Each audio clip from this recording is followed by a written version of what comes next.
In this little Bible which has come from the Holy Land, we have a picture of Mount Tabor. You might just distinguish the form of a very high mountain. It is a magnificent panorama from the top there and stands out on the otherwise somewhat flat part of the world in which it is situated. A propitious place for encounter with heaven.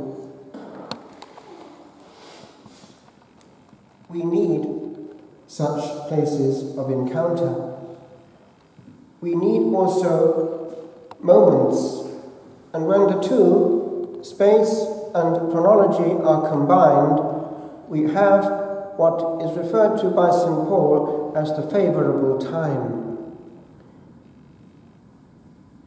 We notice that the instruction given to the three was quite simple. Hear him. Now, we are human beings hugely handicapped on that particular level.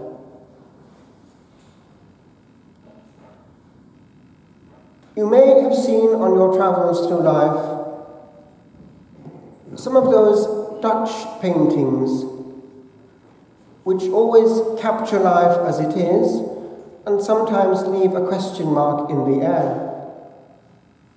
One such is the picture referred to as the letter. In it, one sees in the hearth, around the piano actually, this opening of a letter. And all are invited to ask themselves, why is it so special?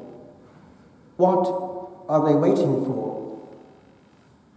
Well, compare that scene now with a human being in the civilized world. I was talking to a postman one day, retired, and he was saying how by the end of his career, letters as such had virtually ceased to be. The only letters he was carrying were actually bills and brown envelopes. But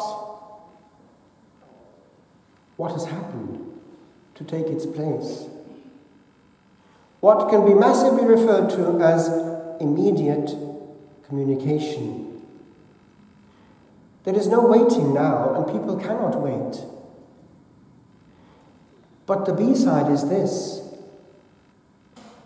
That moment of receiving a hungered word is hardly known in the civilized world anymore.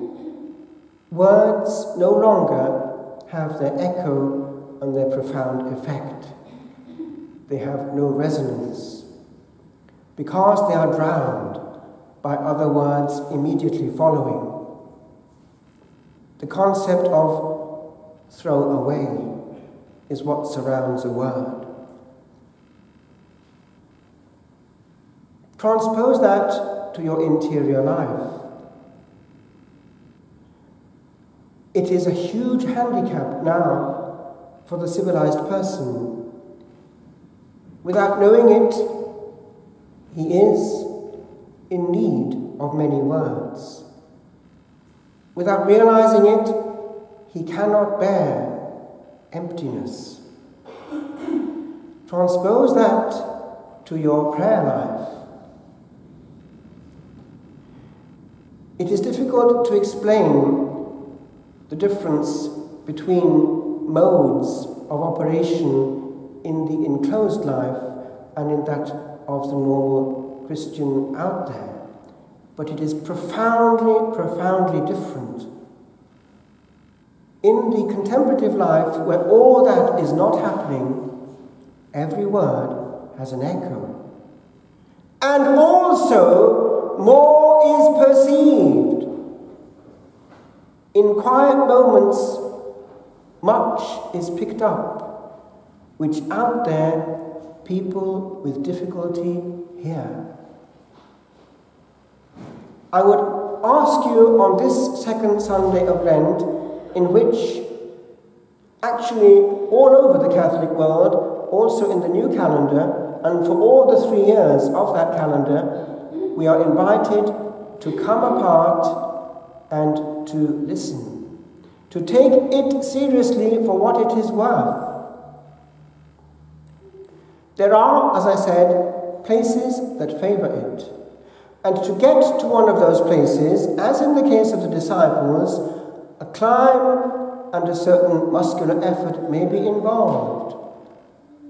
It's not enough just to be slightly out of the way.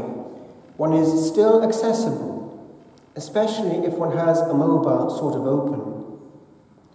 And so, classically in Lent, there has been an ancient tradition of not just a 1-hour affair, but actually of a very serious affair, of going to a place of quiet and doing only one thing and one thing only at that point.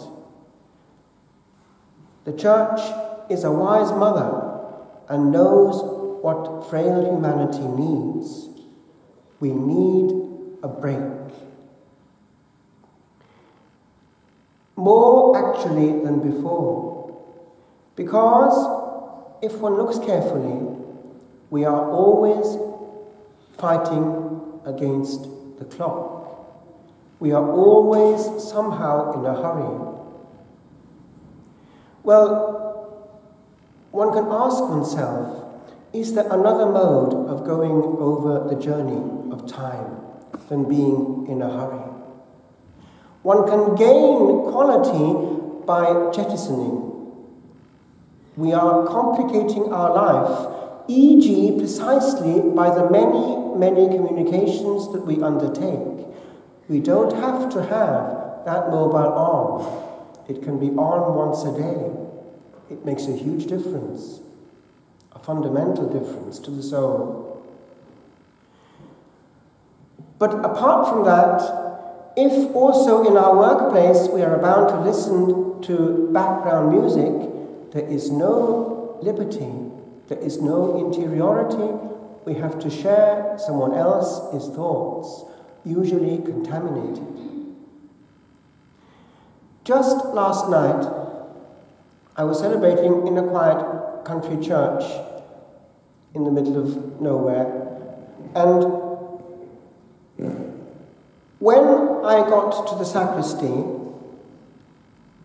the person who wanted this intention applied came in and thanked me. And because he was a good young man, I was intrigued to know how on earth this could have been for his father. And he explained he was into running. Now running, jogging, whatever it might be, is a good and healthy occupation, as long as one doesn't have something in the air which takes away the isolation of the soul. But this good man, a young father of a family, was running quite happily when suddenly, for no reason, his heart gave way and he died instantly. And I had, as it happened, been preaching on this question of running through life and dropping into the grave out of breath and facing time for the first time ever, but head on, asking where it all went so quickly. I hadn't a clue as to the history of the deceased person, and so it hit me between the eyes. Wow, it's closer to us than we think. I'm sure he was a good and holy man. I haven't a clue. But what was his surprise when, without a moment's preparation, suddenly from recreation, he was placed before irreversible eternity. It can happen to any of us between now and next Lent. We need, therefore, to keep our insurance policy fully paid, and Lent is one of those. The other is the place. One time in Poland, under the communist regime, the son of important communist officials was in a rainstorm and decided to get at any cost out of this awful water which was drenching him through. He just happened to see that he was close to an open door, so went in.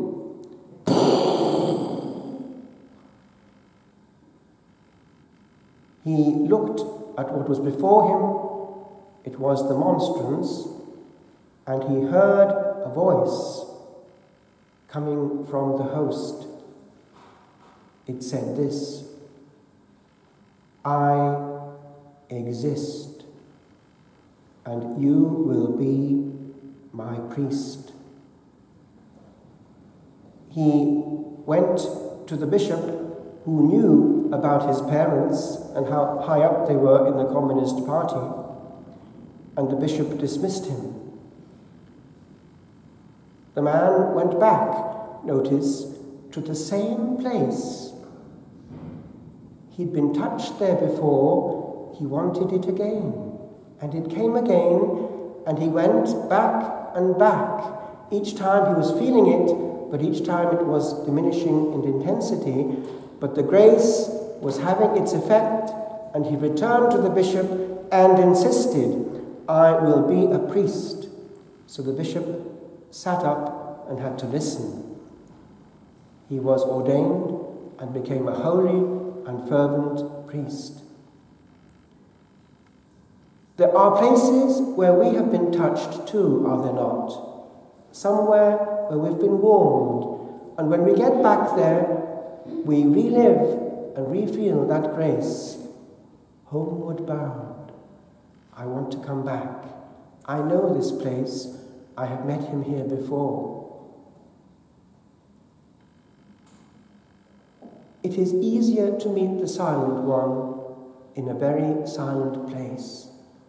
Sometimes it is better to have only the tabernacle, but with silence, than adoration with a crowd who are not entirely peaceful.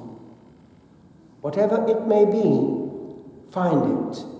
Find it not just once, but keep coming back. There's a place where there's space for heaven and earth to embrace.